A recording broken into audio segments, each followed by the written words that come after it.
রাজপ্রাসাদের শহর বলে পরিচিত, কলকাতা, আলোর শহর বলে পরিচিত, প্যারিস, রাতের নগরী বলে পরিচিত, কায়রো?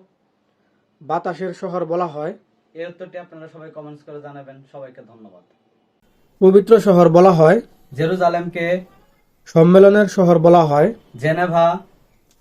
স্বপ্নের শহর বলা হয়। মুম্বাইকে? চির বসন্তের শহর বলা হয়। এই উত্তরটি আপনারা সবাই কমেন্টস করে জানিয়ে দিবেন। সবাইকে ধন্যবাদ। সংস্কৃতির শহর বলা হয়। প্যারিসকে? খালের নগরী বলা হয়। ভেনিস? জাঁকজমকের শহর বলা হয়। New York? নীরব শহর বলা হয়। এই উত্তরটি আপনারা সবাই কমেন্টস করে জানিয়ে দিবেন। সবাইকে অসংখ্য ধন্যবাদ। ইউরোপের রণক্ষেত্র বলা হয়। বেলজিয়ামকে?